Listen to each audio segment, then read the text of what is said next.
calling all Clojure beginners. The Clouncil is a fun and friendly live call-in show for people starting off on their journey with Clojure to ask experienced Clojurians questions and work out problems together. Why do we do this? Well, we want to help you get unstuck. Are you baffled, befuddled, flustered, flummoxed? Having trouble telling your left parentheses from your right? Your conj from your cons?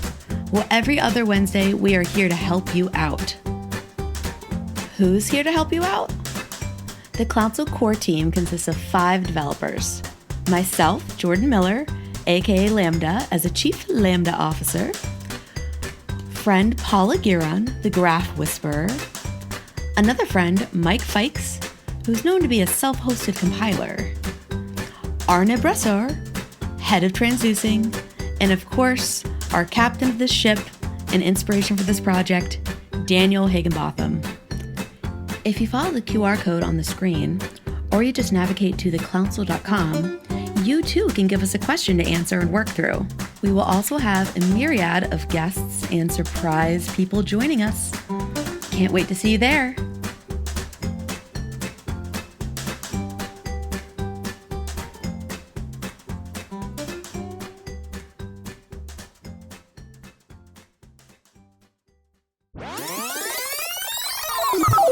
Welcome to the Clouncil, a call-in show for noobs, newbies, and novices on the path to being Clojure pros. We want to hear from you. Pass us your problems, throw us your code, tell us what has you stumped and befuddled, and we'll make sure to sort it out. Can't tell your left parenthesis from your right, your conj from your cons? Is a transducer something you would expect to find under your sink? Have no fear. We'll take you from a source to zip map, reducing the ecosystem to exactly the bits you need to know. I am your host today, Arne Bressor, and I'm joined today by Clouncillor Paula, who shares a birthday with the maybe monad, or does she? Clouncillor Mike, who was once a finalist on America's Got Talent for his uncanny ability to balance parents. And Clouncillor Daniel, who still seeks the highest order function. Welcome, everyone. We're really glad to have you on the Clouncil. Sadly, due to unexpected circumstances, our dear Clouncillor Jordan is not able to be here today. We all miss her, something terrible, but we expect her to be back with us at our next session in 2 weeks. All right, so that out of the way, let's start with a show of hands, because this is a show for beginners, and we definitely want to have some beginners with us. So we are curious to know who of you has been doing Clojure for less than a year. And you can use the Zoom feature to put an emoji on your avatar. That's where is it exactly? Oh, I see four different. I guess some raised hands. Yes, some raised hands. Yeah, some thumbs ups. Wait, where do you find that in the UI anyway? Oh, dang. I'm seeing it in the chat room. Yeah, but like if I would want to do it, I want to tell people, oh, okay, there's a raise hand button at the bottom of the chat room. That's what you're looking for. Yeah. So yeah, like this. There's also a reactions button at the bottom of my UI that has a raise hand button on it. Yeah. That's another place that it appears. Yeah. Took me forever to find that one. Yeah. I don't see that one. Okay. So we seem to have a bunch of them. Who has been doing Clojure for less than 6 months? Okay, still several. All right, yeah. Oh, wow, yeah. That's fantastic. We're really glad to have you here. Who's been doing Clojure for less than 3 months? Who's gonna be left? Oh, dang. Yeah. Oh, yeah. So got some. All right. And then let's see if we have any of those who doesn't know Clojure yet, but would like to know it.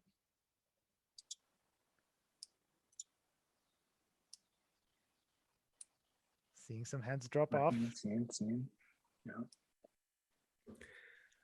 I don't know. I've been at it for years. I'm sort of feeling like I should be answering yes to this one. Oh, man. What does it mean to really know a language like Clojure? Exactly. Impossible. Yeah. Impossible. All right, so we had a couple more questions, and we do want to remind everyone that, you know, we really rely on your submission. So you can find our submission form on the website. You know, do send us stuff so we have material. Otherwise, we can always open the floor and see what people have. One person who sent us a really interesting question was Sebastian. Sebastian, are you with us? I tried to verify. Hello, Sebastian. Ah, there he is. Hello. Hey, Hello, hello. welcome. Welcome to the All right, show, and thank you so much spotlight, for submitting that. You had a question about tooling, right? Do you want to sort of explain to the Clouncillors what, you know, what's bothering you, or what can we help you with? Yes. So I think the question's a bit involved, but I mean, the tooling landscape for beginners is manifold. There's editors, there's additional tooling, and some people in the Clojure community say, for example, that you only can do real Clojure work when you're doing emacs and cider and stuff like that. And my personal experience with Clojure is that I was already very familiar with emacs, and it was no problem to then set up cider. But I think other people who are not familiar with these kinds of editors, it's too much of a burden to learn the language in the beginning, and also learn very complicated tooling around it.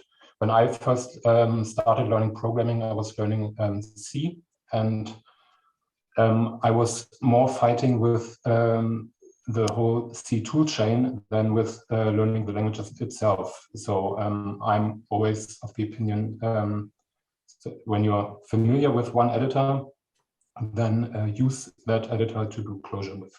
Because I think all editors, well, most editors,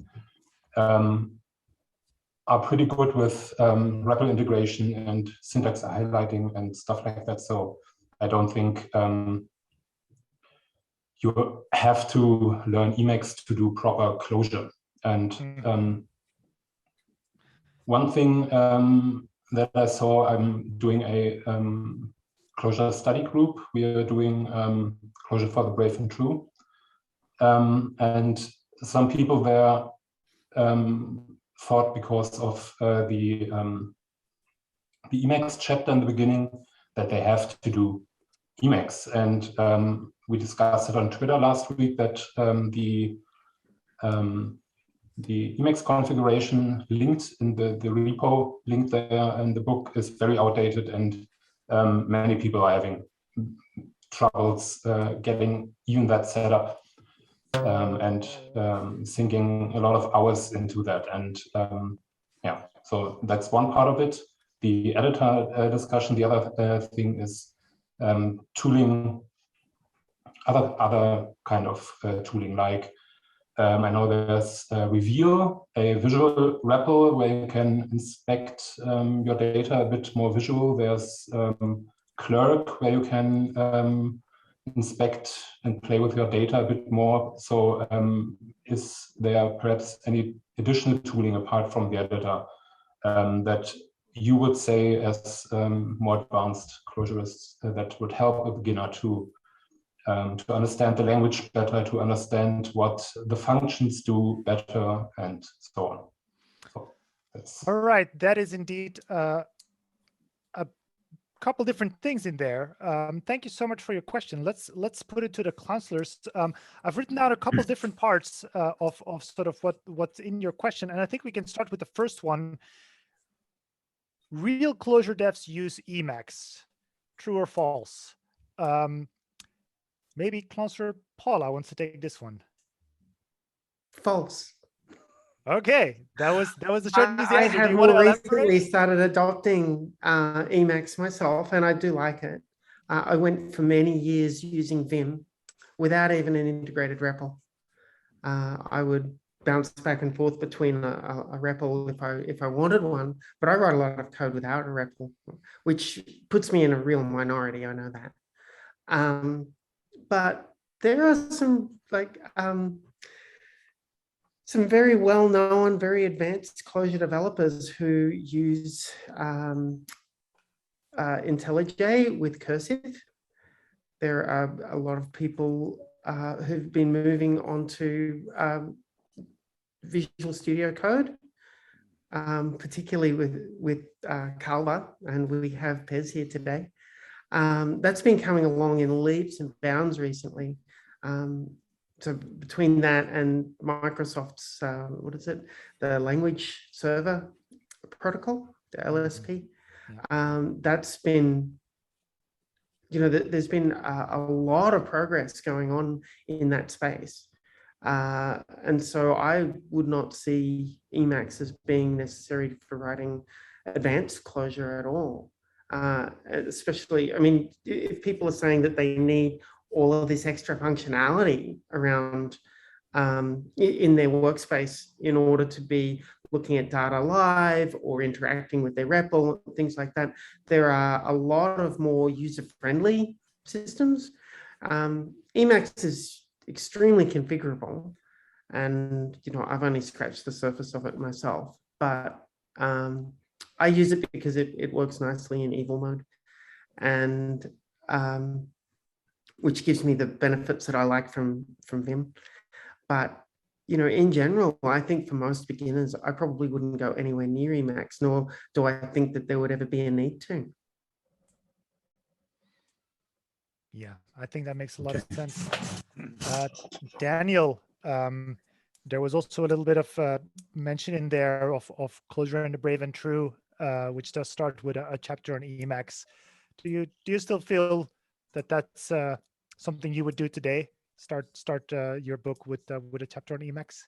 No, I don't think I would. I think I've mentioned elsewhere too. I feel like this is something that's gonna like haunt me till the day I die. But but no. So that, yeah, there are a couple things here. One is like there's this notion of like being a real Clojure developer. And I think even something like that, like I don't like having that kind of attitude, the kind of like gatekeeping or elitist kind of attitude at all around learning any subject is something that we're definitely not about here at the Clouncil, right? And for me, I think about it, it's like it's that kind of perspective doesn't serve, it doesn't help anyone except to maybe serve like the kind of the ego of the person who is kind of saying things like that. So yeah, I definitely want to see less of that in general. But yeah, and also with Emacs in particular. And yeah, Sebastian, I appreciate it. I think we had a Twitter exchange possibly, but anyway, like recently, yeah, updated like the README for that repo to say like, yeah, this isn't working. Like it's kind of, I haven't revisited that repo in a while, and I feel really bad that people have struggled with that. So anyway, I appreciate like your kind of like your prompting to at least have that update in there. But what I will say is I do. So I've seen like kind of struggles on the other end with people who aren't using some editor that is to some degree like Lisp aware or has something like structural editing. And so for me, like my concern is, well, there are a couple concerns. Like one is, how do you reduce friction for people as much as possible without overwhelming them? And so I do think that investing some time, whether it's with Canva or whether it's with cursive or something like that, to get a little bit familiar with your editor so that you can understand how to do structural editing, and so that you can also understand like how to interact with a REPL.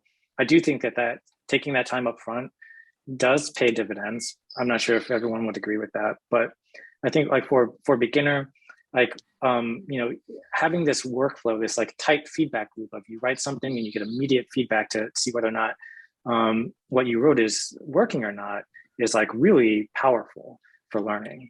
And so I do, I think that there are tools out there that can get you there without having to struggle so much, like with Emacs. But then the other piece I think of kind of what we're talking about here is like for beginners being able to have like in your mind like a really clear separation between like the different parts of everything that you're working with. And so when we say beginner, like they could be a beginner to programming entirely, or like fairly new to programming, right? Or they could just be like new to Clojure.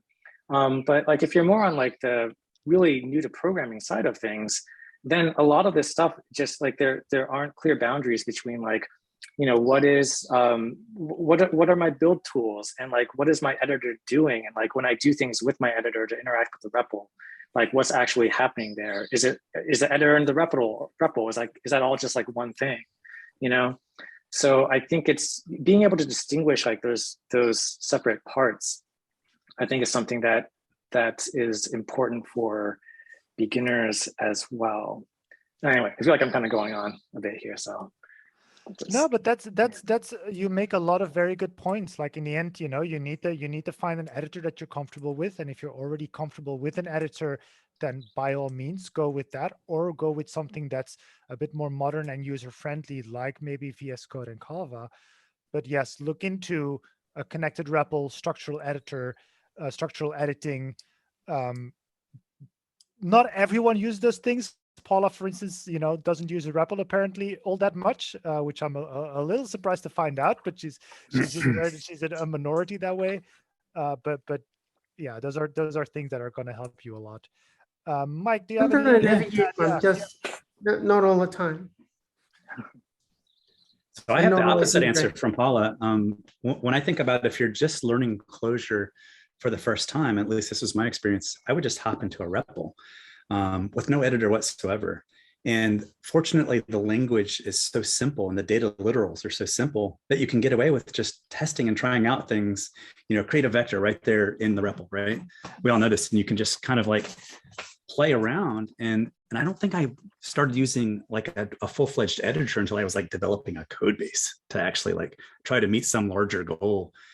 But for just learning the language, at least for me, for the first several months, I would just do line REPL, and I'd be in there and just mess around and just learn the semantics of the language and the functions by playing, you know? And when you're doing that, the constructs you're creating are small enough. They're like 1 or 2 lines. And I would, of course, you'd make a mistake in the middle and have to retype it. But that was sufficient for me. And then later on, I think when I got into actually really developing, then I did enjoy the structural editing stuff. I'll admit that was new to me and novel. And I was like, whoa, you can move large chunks of code around at will. And it's like, wow, that's a new, awesome thing. But I don't think that's necessary for learning stuff. Yeah. You can copy a whole, you know, sub expression without having to like manually count parentheses. That's pretty magical. Yes. But the line REPL part is interesting because that's actually, that reminds me that there's, when we talk about REPLs, and especially when like, you know, more experienced Clojure people talk about a REPL, they don't typically think of a prompt like that, right? Like, and so there's sort of like these two different things that we mean when we say a REPL, right? Like when you say line REPL, yes, you get like a prompt like in your shell, like you would get in many other languages. And so when people come to Clojure, they think, oh, a REPL, I know what a REPL is. It's like your shell. It's like something in the terminal that you can type stuff into. But most of the time when we're doing Clojure from an editor, there's a REPL like that somewhere, but we don't really see it so much. We just kind of send stuff to it. Mm-hmm. So yes. that does lead to confusion. Yeah, someone asking this chat, line or depths, yes, absolutely. You know, with just the Clojure CLI command, you also get that kind of REPL prompt. Same thing. Yeah.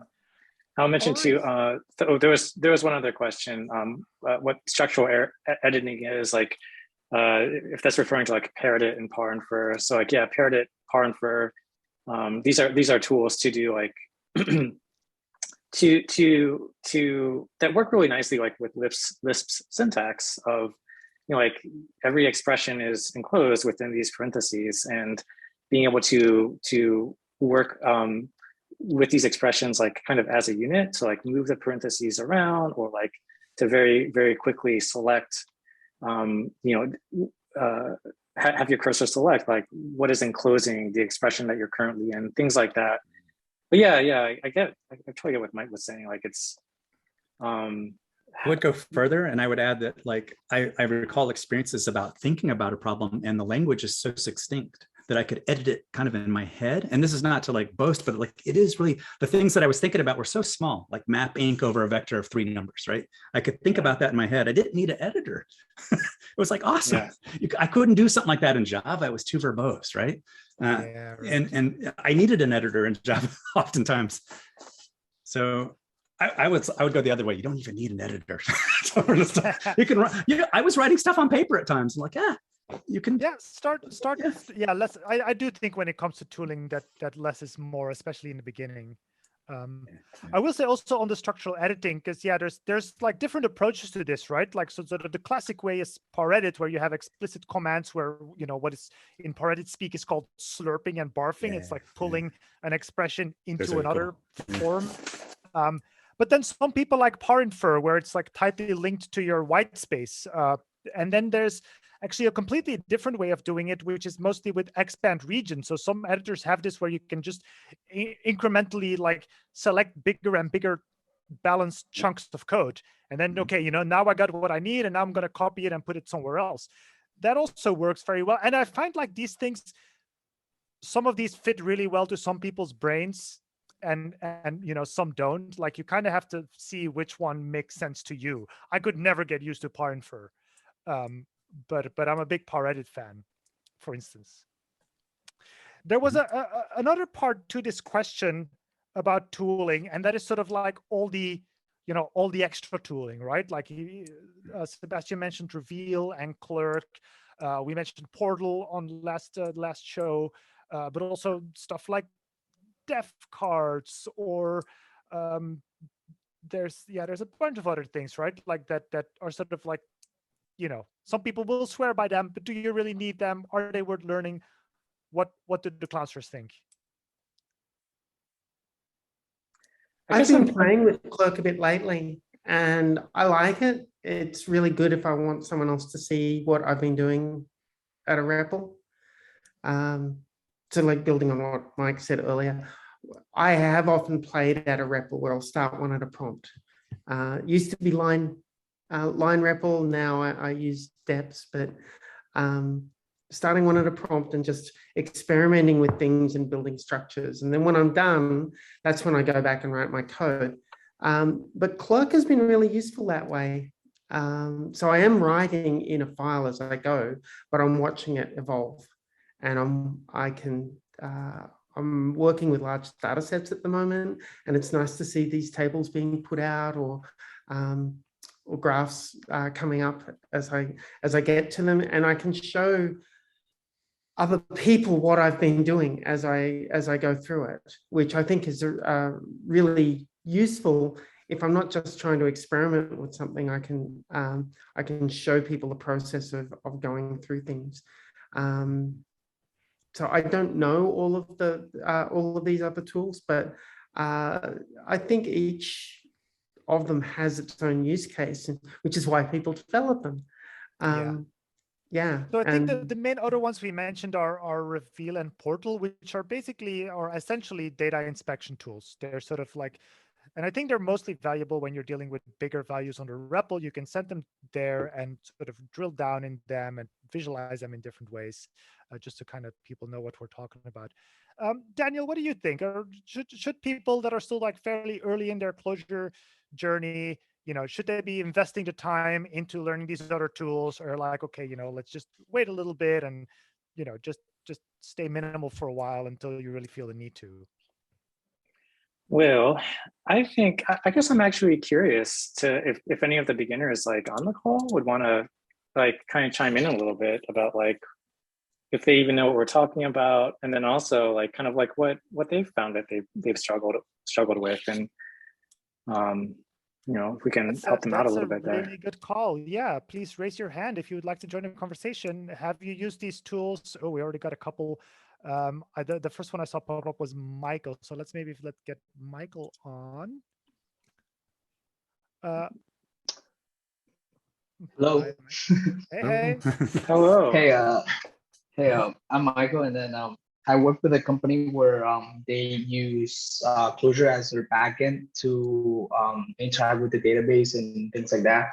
And I think I work mainly as a front end, but potentially moving up to a full stack role where I could touch some of those backend code as well. But I think my biggest problem with Clojure is in the beginning, because Clojure is very different from any other programming languages that I have experience with, because I come from a background from Python, Java, and also JavaScript. So I think at first look, like Clojure is not that understandable. I think at first look, like that's what I'm worried about, because I'm not sure what I'm dealing with. So like any tips regarding that would be great. Like how do I even dive in? Like looking at a code base full of parentheses and brackets and like very like just not that many letters. I think that's describe the code. So that's a great question. It's a little bit tangential to the tooling we were talking about, but yeah, maybe some of the Clouncillors wants to yeah.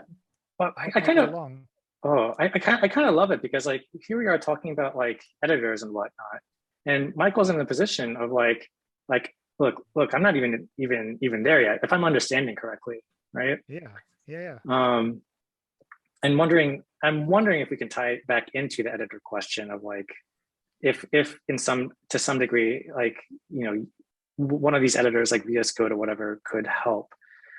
But I think the immediate response that kind of came to mind. So Michael, am I understanding correctly? Like, so you haven't been working with Clojure kind of hands-on yourself much at all, but you're kind of like digging into some code bases and wondering how to navigate them. Is that? Yeah, that's right. So for this, what I find extremely valuable is being able to jump to definition in your editor.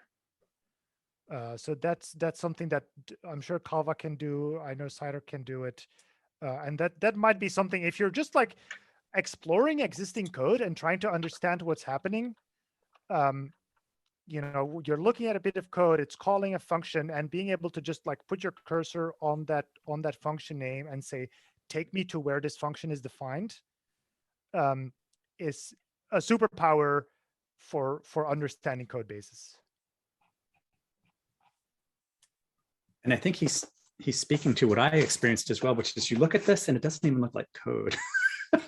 It looks like data. And you're like, it looked to me like an emacs configuration file. I'm like, what is this that I'm looking at? How does that even execute anything? And you're befuddled by it. And what's the answer to that? Maybe it just grows on you after a while and you start to see that it is code. You start to learn like, oh, the functions are at the beginning. And that's what executes the thing. And it's that plus let blocks and you're good to go. Maybe, I don't know. It's funny, right? Because if you would just move that first parenthesis to like after the function name, suddenly it looks much more familiar to people, right? Because I thought it was really interesting, Michael, what you said. It's like there's not a lot of letters, as if it's all like parentheses. And I know I guess that's what it looks like, because like having those parentheses like left and right everywhere makes them very prominent. But if you would actually count them, there's the same amount or fewer than like most other mainstream programming languages. It tends to be much terser, and you can nest things, and as a result, all of those parentheses get pushed together in blocks. Yeah, that's true. And you got those chunks of closing parentheses all together. That looks like a mess the first time you see it. I wonder if it would be helpful to just actually, so you mentioned kind of jumping to a definition, and I wonder if it'd be helpful to just see that really quickly. Yeah, I could share my screen. Yeah, sure. Yeah, go ahead, or I can share too. Yeah, I got something ready here. So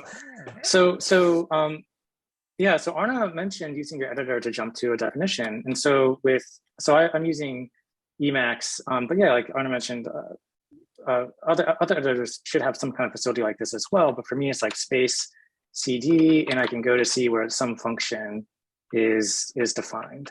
So in terms of like just the mechanics of navigating code, you know, in general, you'll see like always there'll be the first element within some parentheses is always going to be some operator, right? And so that's one way of like understanding your code, always knowing that that's where the operator is going to be. And then from there to figure out like, what is this actually doing? You can look to see like, what is the definition of this function?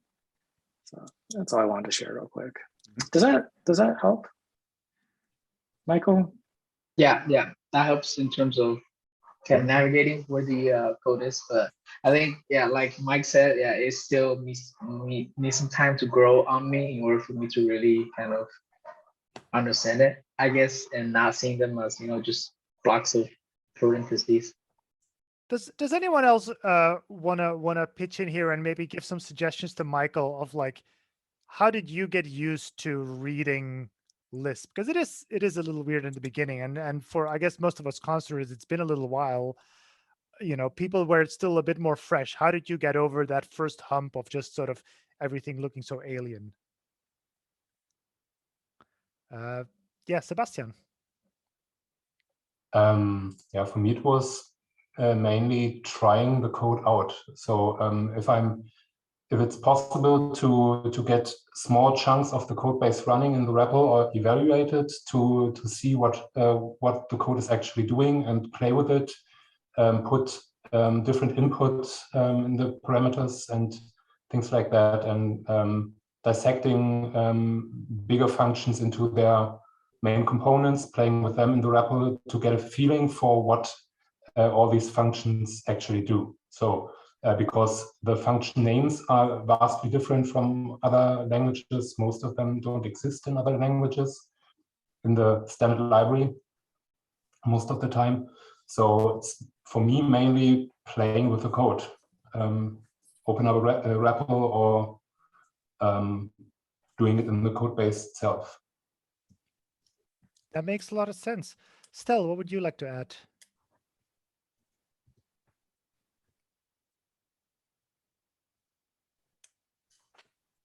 Stel, do you wanna maybe unmute? Yeah.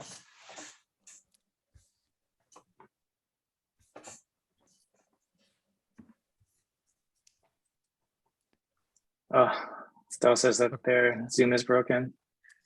Okay. That's too bad. But I see Mitesh. Yeah, Mitesh, do you want to jump in? Yes, I actually distinctly remember having a similar feeling when I started with Clojure.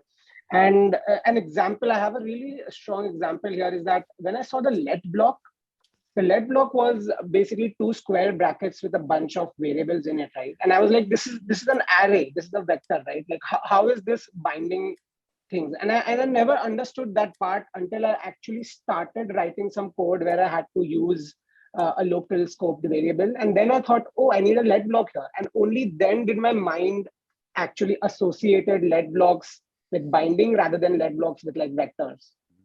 So I think my advice would be to just start writing small bits of code, and then small parts kind of start making sense naturally.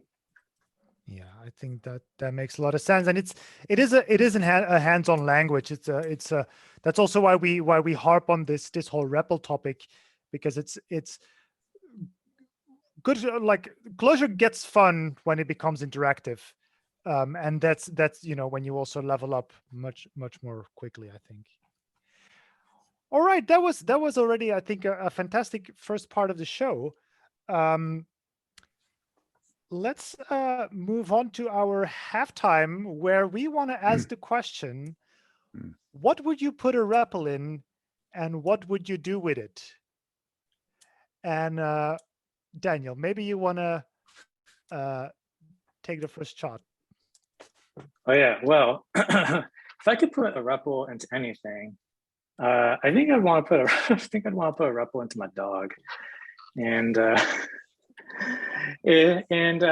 feel like I almost have that. I feel like treats are like almost the REPL for the dog, like get him to do what I want him to do, But I think with that extra layer of interactivity, I don't know what we could do together. Maybe we'd be like on Dancing with the Stars eventually, If you've seen Dancing Dogs, that would be fun. Yeah. Is there stuff you would want to ask your dog that, like, now that you can fully introspect things? Oh, what would I want to ask my dog if? Okay, so well, the other night, like, okay, the other night my dog farted and then started licking the air. So I think I wanted to ask him, like, what's up with that? Like, you need to know. Yeah. All right. Anyone else of the Clouncillors or anyone of the audience, you want to pitch in and say what you would put a REPL in and why? I think Mike has to answer this, given the things that Mike has put REPLs into. Oh, so some of this equipment behind me has like Lua built into it, and I would like a REPL with Clojure in it instead. Because what you tend to do with some of this electronics equipment is you will automate some tests, run things repeatedly, and there's support for that. But I would love a REPL in that stuff. Just to jack in. Can you upgrade the Lua REPL to a Clojure REPL? Probably, like yeah. I've been tempted the reader to. function and yeah. Yes, I've been tempted to I think there is a Clojure that probably compiles to Lua or sits on top of Lua because it's a hosted language and there's definitely a Lisp that compiles to Lua or runs on Lua. Yeah, Fennel. Well, I mean, Fennel would be it. Yeah. You've been putting REPLs into iPhones. keychains and the one thing that I really want to happen is microcontrollers. I've done some of that, but it's like still kind of slow. But I think that's the next frontier is like, if we could have a native compilation of Clojure that would run on those like smaller, like reach down into really tiny places, that'd be awesome. Yeah, you did the Clojure script side of Arduino like things, right? For actually even small, well, a little bit bigger than an Arduino, but yeah, little like microcontroller based things. Yeah, very cool. Maybe Clojure Dart. I have some hope for that if it's native. I don't know, but that's another frontier where Clojure is trying to reach into various places, and you go and you shove a REPL into there, and that was the hardest one for me so far as like you have this, very memory limited device. It's actually the memory that's the problem. It's not the computational speed. It's just you have almost no memory. I'm just trying to fit things in there. Speaking of, sorry. Stella, go ahead. Go ahead. Yeah, I switched to the browser. But speaking of that, my coworker Rob Browning is working on a Clojure like integration with Guile, and that could be kind of interesting. Yes, Guile is the GNU scheme. Is that right? Yeah, that's right. And he actually is like a Guile contributor. Like he actually packages emacs for Debian. He's like a really cool dude. And he actually he added file socket support for NREPL. And so that's awesome. Cool. That sounds pretty cool. Yeah, he's kind of like mysterious. Like he kind of just does his own thing. He's not really like online or on social media, but he's my coworker and we work together all the time. Yeah, if you know the right people, you can get the craziest REPLs. Yeah. Aaron, what do you want to say? I would put a REPL in Git, so I could just do add, commit, mess with my config keys. Yeah, that's a good one. Yeah, and we have some Clojure libraries to do Git stuff, which I've played around with that in the past. So if you want to get I guess maybe you'd need a little bit of ergonomics to make it like really REPL friendly. But yeah, you could totally do all your Git stuff from a REPL if you wanted to. All right. Yeah. Mainly. Oh, go ahead. No. I thought you were done. That's fine. The main thing is messing with the configs or the config caching, etc. But anyway, that's interesting. The Git config or the Clojure REPL config here? Git config. Yeah. Right. Oh, okay. Caching GPG. But okay, that sounds like some more advanced Git usage than I'm used to. But that's maybe why you need a REPL. Yeah. Well, yeah, that's it. Sorry. No. Thanks for joining. Thanks for pitching in. Really appreciate it. Yeah. All right. We had one other question we would like to get to. And this one was already submitted last time. So I don't know if the person Shimo or Mashimon is here. If not, we can read their question. No, I think not. Okay, Paula, you want to go ahead and share what the question was? Well, the question as we had it was, why do I care about transducers? Someone explained to me as if I was 5. Show me how something harder to read is better.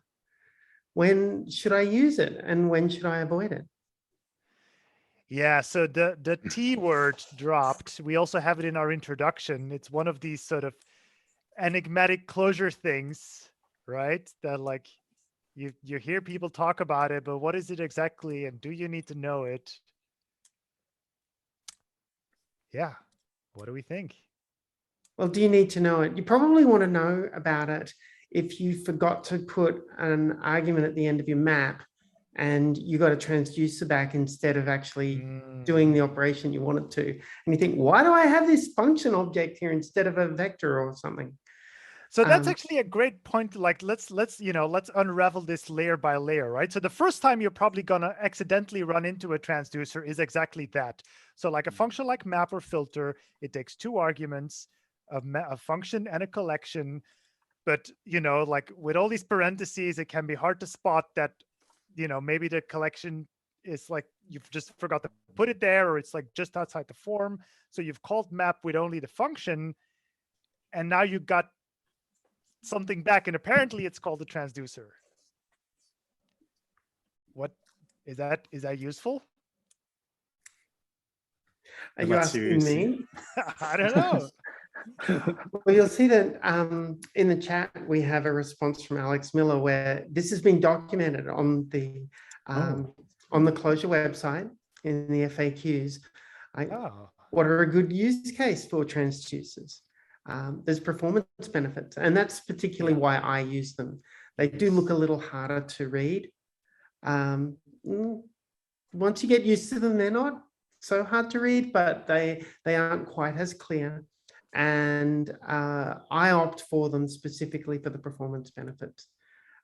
If you look at Rich Hickey's talks when he first introduced transducers, he explained the machinery when you do pipelining, which is using those threading macros. That's just rewriting your code so that you can do your maps and filters and removes and all of these various operations one after the other. But when you use that standard approach, each step is evaluated lazily. And when it all gets realized at the end, you've got to step into a function to do work, and it'll do whatever it's doing, and it's got to come back out, and then it's got to step in to the next lazy evaluator. And there's a lot of overhead going up and down the call stack doing this. And transducers were a way to eliminate a lot of that overhead that was coming in. And so there can be significant performance gains, especially if you've got a deep kind of pipeline. So their main use case is about performance, and in particular when you're doing stuff like, right, so let's explain it like the person's five, right? I don't know, Daniel, do you want to take this, like what's sort of like very concisely, Come on, Daniel, can you do this? All right, let's see here. Like a 5-year-old. Yeah. Well, the 5-year-old who knows what map and filter is. Maybe that's okay. Okay. All right, kid. You got your reduced down. Let me introduce you to transducers. Yeah. So gosh, there's a lot here. So I would say it's interesting because like when you read the description of transducers, I think on the Clojure website, it's something along the lines of gosh, it's something along the lines of like taking a reducing function in as an input and returning a new reducing function, right? Yeah, now we're getting to the nuts and bolts of how transducers work, right? Right. Yeah, and so like you can't understand that if you don't understand what a reducing function is, right? Yeah. However, I do think that understanding what a reducing function is really useful. So this is kind of like a roundabout way of saying like, why do you care about transducers? Like, well, from the one hand, like on the one hand, there's like the practical aspect of yes, they're useful for performance, and they're also ways of capturing like how you transform data that's independent of the way I think of it is like as the source of the data. So you could attach a transducer to a queue, for example, like with Clojure core async, which again, like this is like we're talking to beginners here, and like core async is not a beginner thing necessarily, but the basic idea is that the like the data structures that you're trying to transform can have like these different characteristics that transducers allow you to write transformations for in a way that's like independent of the kind of source data structure, if that makes sense. Am I okay? I want to check with my fellow Clouncillors. Let's ask the audience. Does anyone still have questions? Did all of our explanations enlighten you somewhat about transducers, or do you have follow-up questions for us? I have a comment if no one has questions. I do as well. Go first, Paul. Well, the other thing about it is that transducers aren't simply about performance. We've got a lot that's going on when you want to use transducers, but they're actually also a very important structure to understand within Clojure, because it lets you do new things which were very difficult to do before transducers came along. When we, typically we're using transducers to replace these sequence operations like map, filter, reduce, take, drop, which operate on lazy sequences traditionally. Transducers let us do a lot more. So for instance, we can insert extra things into the stream that's coming through. We can drop things out of the stream that's coming through like a filter does. We can quit out early when some sort of condition has been met. And this is how a lot of these functions like take while or drop have been implemented internally, or dedupe. But without transducers, a lot of this work would be extremely difficult to implement. So it's not only a tool for something that you can use for performance or for the design things, which I think is probably a little difficult to get into. It's mentioned on the documentation, but I think it's difficult to get into in this forum here, the design usage benefits. Where they're talking about composition and eagerness and resource control. But the fact is that it provides a lot of functionality if you ever need to be, doing your own sort of processing within a pipeline where you need to add extra things, or, I can't think of any good way. I've done it in other ways, but I can't think of any good way to add extra data into a stream if I'm not using a transducer. Just doing an apply concat is not it's not very performant. Yeah, and that's the great thing about transducers is that they stack, they compose, right? Like they're really sort of like a bunch of operations over sequences, just kind of like all tied into one, and you can combine more and sort of, and it's its own thing. You can use it just like over a collection, but you can use it on a stream. Alex also volunteers to give a non-technical description of transducers. Let's see what he makes of it. All right. I'll also comment before he. Oh, there he is. Go ahead, Alex.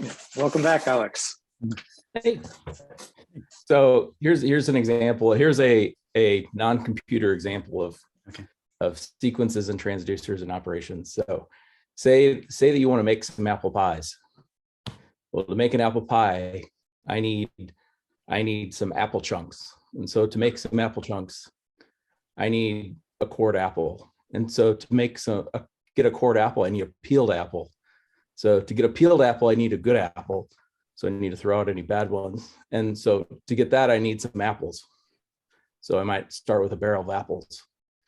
So that's how sequences work. You say, give me a thing at the end, and then it walks backwards, lazily doing the things ahead of it, until it gets what it needs. So a transducer is someone hands you a recipe on how to make an apple pie. So, and you say, well, when I need to do that, I can just eagerly do it starting from the beginning. So I can make all my things, and I don't have piles of partially made things in the middle. So that's kind of a shorthand difference between the two, if that helps.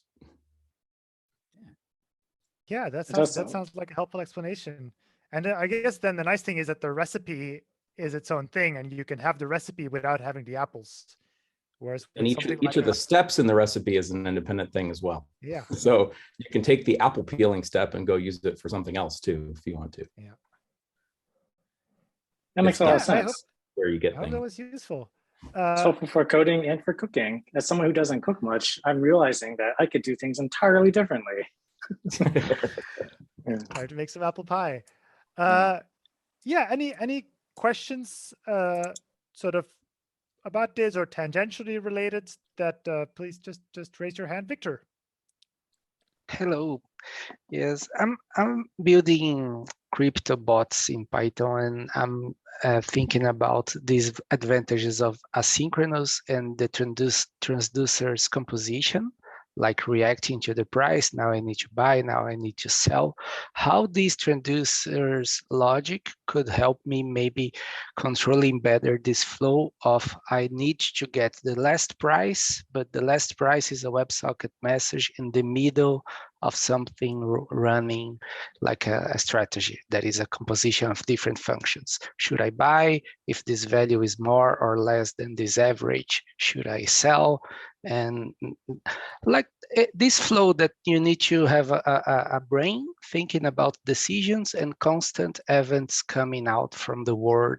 And this, I see a lot of ways that this could help, but just in theory. So maybe more practical ways are, especially at this point, how can I have the last price as a WebSocket message coming in the middle of this flow, of this continuous process? Yeah, so I can kind of see, there's a multi-step process. Most of it is just happening inside your code, inside Clojure, but then somewhere in the middle, there's something where you need to, basically call the other side, say like, okay, like do in your case, it's a WebSocket, or maybe it's an API request. Does it make sense? Can you do it from a transducer, and should you do it from a transducer? Exactly. It's an infinite loop with I/O of prices coming in and I/O of orders coming out.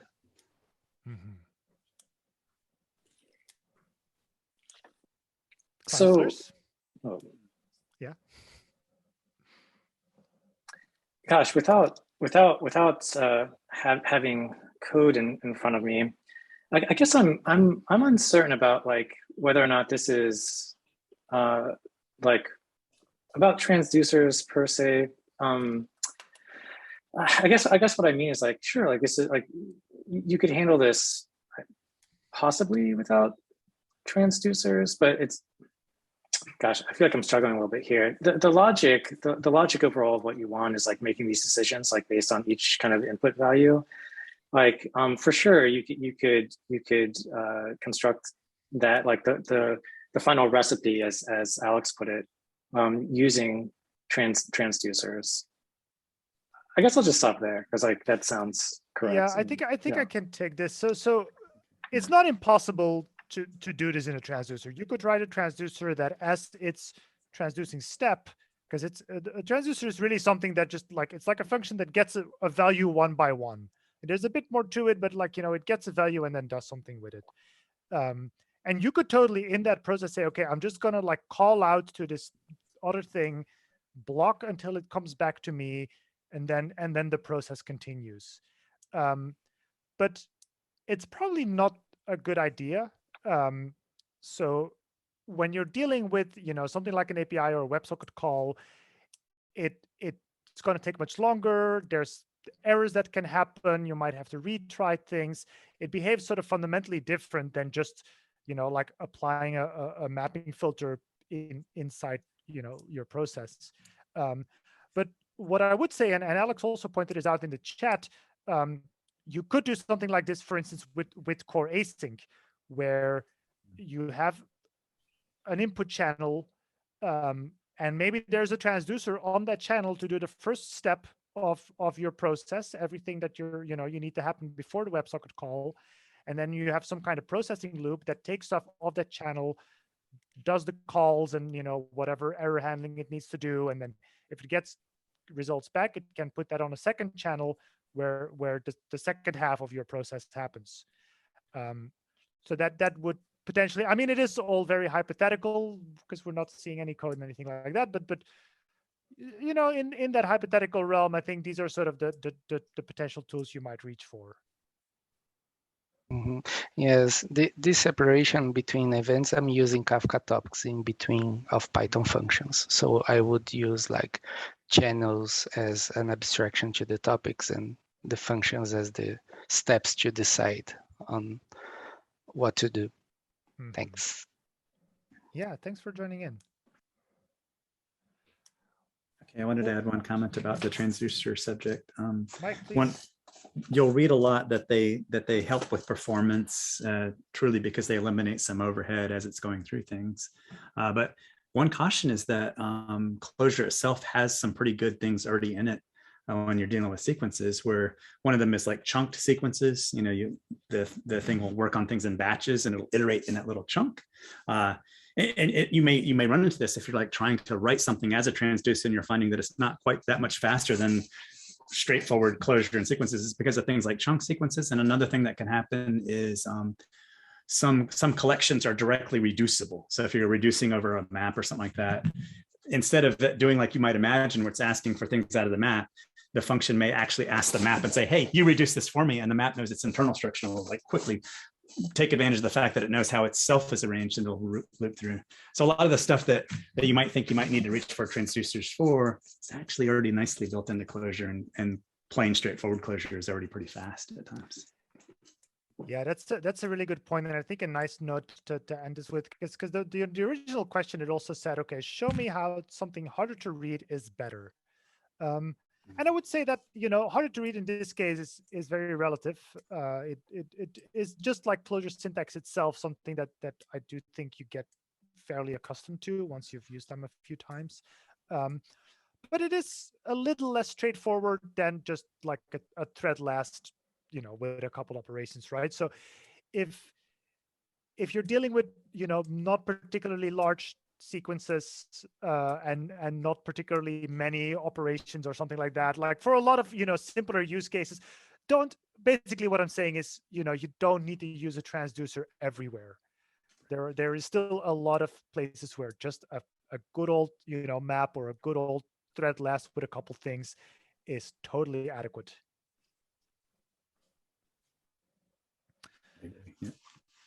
Nice.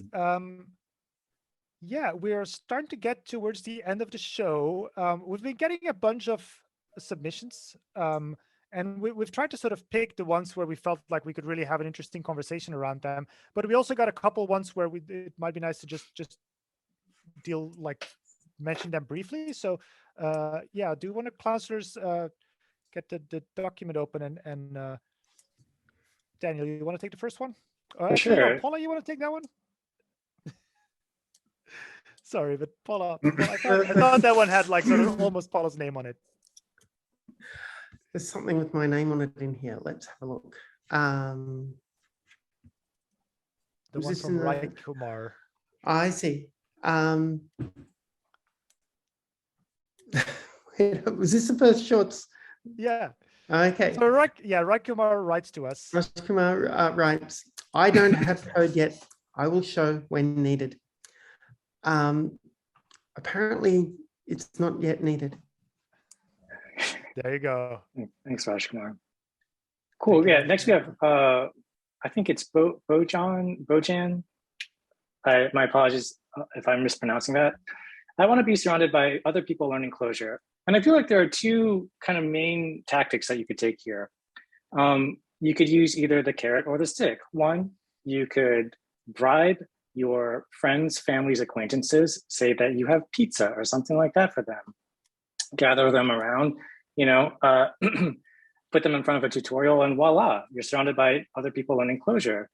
The other option is to go outside, grab a gun, round up, just a posse of people, tell them that you really would like them to learn a Lisp language, and there again, you end up surrounded by other people learning Clojure. So hope that helps. Nice. Then we have Josh who writes to us, Clojure with NLP/AI, which is not technically a question, but I guess we understand what he's asking. So in this case, I'm just going to provide a couple pointers. Clojure, which is a cool organization that's sort of been pushing more scientific usage for Clojure, has some machine learning references on their site. And Karen Meyer has also done some interesting blogging on that in the past. And then we have one more from Patrick. Mike, you want to take that one? Okay, so Patrick writes, just here to learn from other examples and let me know if this is not or lurkers. If for whatever reason you do not have enough submissions, of course, I'm always interested in transducers and macros. Yeah, macros is a good one, but I would rather defer your time to real issues that folks send in. No need to be self. Is that that's okay, internal so comments? But internal comment. Okay, sorry. So yeah, what would you say to Patrick? Well, I guess the thing that popped out to me there was like the macro subject came up. But yeah, a lot of this stuff is like, yeah, you hear these things that are like transducers and macros, and they're, in my opinion, they're not beginner topics. Yeah. And I still to this day don't use transducers or macros. I don't. and to me, they're advanced still to me. So yeah, I like the simplicity of just like the fact that you can make a vector in brackets and square brackets. That to me is the beauty of this language. And that it's like, I can talk to my children about this and they can understand it. Like that's what I like about this language. Both transducers and macros are very much less is more. So if you're not using them or not using them much, that's great, because so are we. All right, let's move on to the picks. Mike, do you have any picks for us today? So mine is not a pick so much, but like a piece of advice that I learned, which is don't drink coffee after noon. Evidently, caffeine is difficult for your body to get rid of. And I used to do this, I would drink coffee all well until like 3 o'clock in the afternoon. And that can keep you awake when it comes to nighttime. So I've found that when I started doing that, I fall asleep much better at night and I'm waking up much earlier. So if you haven't tried that, I would recommend it. Yeah. Thanks. All right. Thanks for that. How about you, Daniel? Do you have any picks for us? Yeah, my pick is Ellen Jewett. She is a sculptor. Did I share this one last time? Because I may have. Did I? I don't think I did. You showed us your teacup. Okay, this is a different sculptor. This person's stuff is like surreal and amazing. I love it. It also costs. It's also quite expensive, but the website. Just looking at it, if you want something beautiful and inspiring to look at, definitely check out that website. That's all right. Awesome. Yeah, we'll put that in the chat also on Clojurians, so it can still be found after the call ends, and in the video description once it goes up. Paula, I know you need to run. What are your picks? Some advice. Stretch. That's a good one. I'm not kidding. It really will matter. Thank you. Yeah. I especially recommend stretching the hamstrings if you're sitting all day. Good one. Good one. It's particularly important for the lower back. Not everyone realizes that. And when they're very tight, they pull your hips around and it creates more stress and pain in your lower back. So yeah, my pick is stretch more frequently. Try to do it at least daily. Yeah, I need some more of that. I'm going to stretch tonight, Paula. Thanks for reminding me. Yeah, loosen up those hands. All right. I have one pick, and that's crowd farming. So this is for the European folks. So crowdfarming.com is basically an organization that connects you directly to organic farmers in the rest of Europe. And so you can order a box of, oranges or avocados or a couple liters of olive oil. And then when the harvesting season comes, they'll basically batch it up. They arrange their own transport, and you sort of get like as direct a link as you can from the farmer to you. You can adopt. Bye, Paula. Thanks for being here. So you can adopt, for instance, an olive tree, and then when the season comes, you give it a name. They send you a picture of your tree.